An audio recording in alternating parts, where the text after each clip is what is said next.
In this video, I show two examples of how to compute the derivative of a function using the formula, or actually how to compute the instantaneous rate of change using the definition of the instantaneous rate of change of the definition of derivative. So if we have this function f of x equal x squared minus 4x plus 1, we want to find first f of a plus h, and actually this will be the step for using the definition for computing the instantaneous rate of change, or using the definition for computing the derivative. So find f of a plus h. This is question A. B. Find f of a plus h minus f of a over a. So over h. So actually find the average rate of change when the independent variable changes from a to a plus h. Obviously the change in the independent variable is h. So what happens if, what is this average rate of change? And finally, we are going to compute the instantaneous rate of change of f when a equal minus 1. So at that point, when the value of x is equal minus 1, when the value of the independent variable is minus 1. So let's see, to find f of a plus h. So remember, finding the image of whatever value is making a substitution of this x by the value that we want to compute the image. For example, in this case, we want to compute the image under the function f of a plus h. So I need to put a plus h here. So let's get a solution. To find f of a plus h, we know that to find the image of an element is just making a substitution in the formula of the function. So for example, if you have f of 3, what I'm going to do is put 3 here instead of x. So it will be 3 squared, f of 3 will be 3 squared minus 4/3 plus 1. So I want to compute, for example, f of t. So I need to put here t squared minus 4t plus 1. Or if I want to compute f of a plus b, what I'm going to do is put here a plus b squared minus 4 times a plus b plus 1. So just make a substitution, the thing that we have in the argument of the function, plug it into the formula. So instead of x, put this. So in this case, that is a plus h. So I'm going to put a plus h squared minus 4 times a plus h plus 1. So that's it. And then use your algebra, the algebra that you know, for simplify this expression. So let's use the algebra. For example, here we notice that we have a binomial square. So it will be the first square plus 2 times h plus h squared. Then minus this 4 multiplying this expression, it will be minus 4h, minus 4a, minus 4h, and then this plus 1. So, and see if there are like terms here, but I notice that there is no like terms. So that will be the f of a plus h. So let's answer question B. I'm going to write f of a plus h first, and we have it here at the top. Squared plus 2ah plus h squared minus 4a minus 4h plus 1. And then this is this part, and now minus the image of a under the function f. So f of a is just make a substitution instead of x, a. So it will be a squared minus 4a plus 1. And this is just put it in bracket because you are going to subtract in the whole expression. Yeah? So minus f of a will be this. And then over h. If you do that, you notice that here you can delete this bracket, and if you delete this bracket, if you remove this bracket, you are going to change the sign of each of the term inside the bracket. So we have minus a squared plus 4a minus 1. So we have that this will be equal to a squared, so the first part here, minus a squared plus 4a minus 1, and everything over h. And now check if there are like terms. And we notice that this a squared and this minus a squared cancel, so we can delete these two. And here, look at that, minus 4a and plus 4a, they also cancel here. Minus 4a and plus 4a. And we notice also that this plus 1 and this minus 1 also cancel. So we can delete this, and we have only 2h plus h squared minus 4h. And this will be divided by h. But we observe now that h is a common factor at the top, so we can get the common factor h that multiply 2a plus h minus 4. So equal h that multiplies 2a plus h minus 4. And everything divided by h. This h cancel, so we can cancel this. It's multiplying and dividing at the same time the h. So the value of the average rate of change for each value of a will be equal to 2a plus h minus 4. So the average rate of change depends on two things: the value in which you are computing the average rate of change, and the initial value and the change in the value. Remember that the change was h. So the average rate of change depends on the initial value of the independent variable, and depends on also in the change. How much was the change? The change was h, and the initial value was a. Okay, so this is the value of the average rate of change. If you want to compute the instantaneous rate of change of f when a equal minus 1, so what you need to do is just compute the limit as h approaches to 0 of this expression. So for question C, we are going to compute the derivative in the point A.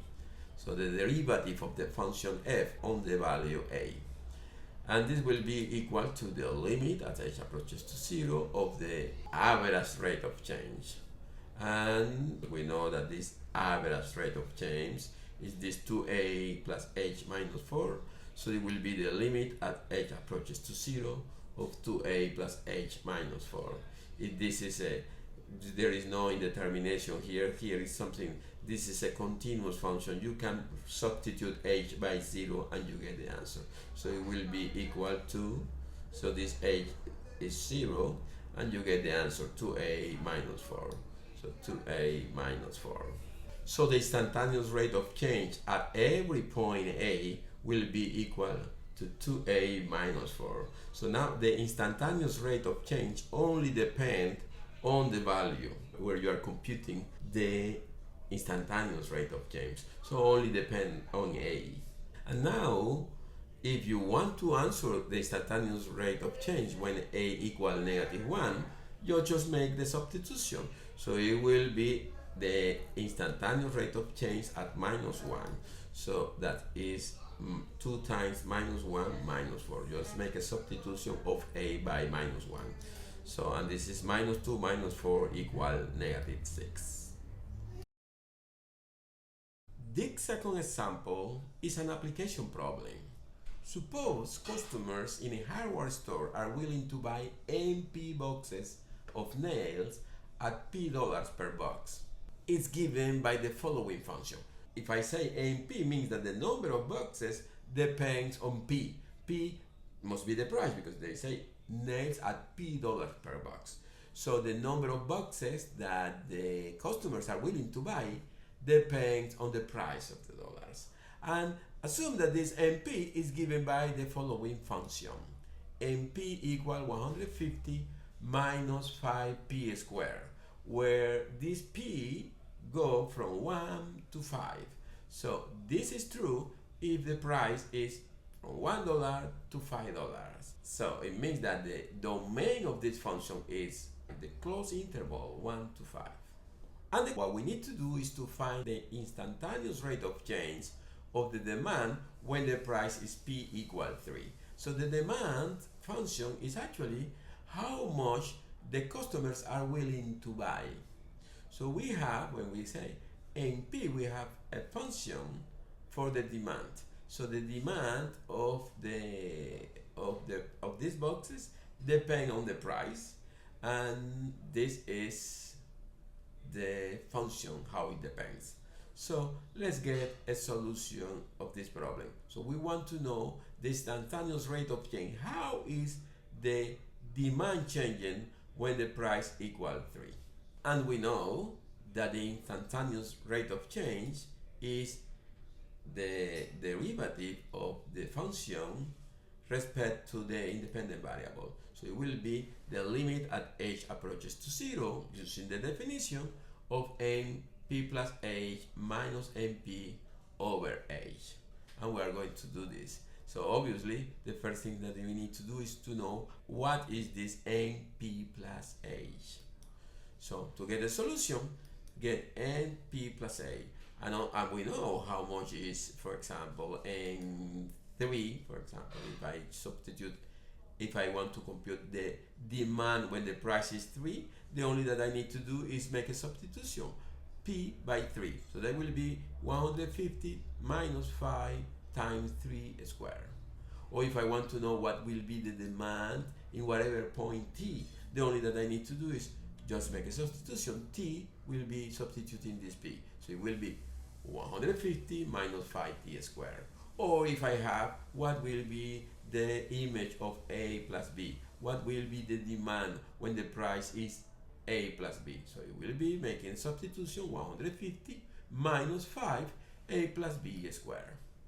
So here that I need to compute the np plus h, the only that I need to do is just make a substitution. And this value of p will be p plus h. So I'm going to type 150 minus 5, and I'm going to erase this p, and I'm going to put p plus h. So that's what is going to happen. And now, this is an expression that I can simplify. How? We can, for example, solve this power of 2, this binomial to the power 2. So do you remember, this is p squared, the first term squared, plus 2 times p plus ph plus the second term squared.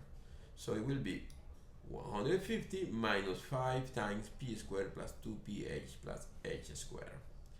Close bracket, and then you can delete this bracket. It will be 150 minus 5p squared minus 5 times 2 is 10ph minus 5h squared. So this will be np plus h. And if we have this, we can write this expression np plus a minus np over h, that we know that is the average rate of change. So the average rate of change will be then this expression np plus h minus n of p, and this is n of p, the value of the function when the price is p. So it will be 150 minus 5p squared. Put this in bracket, so because you're going to subtract the whole amount. So you type minus, open bracket, 150 minus 5p squared. And this over h. So now we can eliminate the bracket.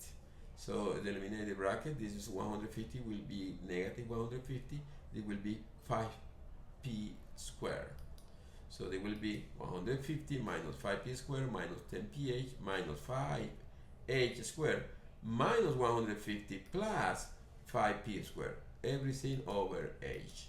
And let's check what you can eliminate. What are like terms? We have a 150 here, and here we have a negative 150. So these two can be cancelled. Or for example, here appears 5p squared, negative 5p squared. Here appears 5p squared, so these two cancel. So we have only these two terms, 10ph minus 5h squared. When we notice that h is in the two terms, I can factor this, taking h as a common factor. Will be h that multiply negative 10p minus 5h. So if you get 1h outside of the bracket, there will be 1h inside the bracket. So it will be this over h. And now notice that the h cancel. This will be this with this, and this will be the average rate of change that usually depends on the value, where you are going to take depends on p, but also depends in the change. So this is the average rate of change. If we want to compute this, the instantaneous rate of change, just get the limit at h approach to 0. So this will be the limit as h approaches to 0 of this average rate of change that we know now that is minus 10p minus 5h.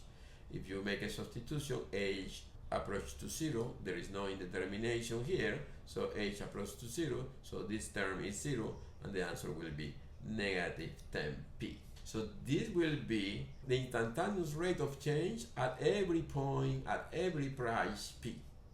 But if we want to know at the price p equals 3, the only that I need to do is substitute p by 3.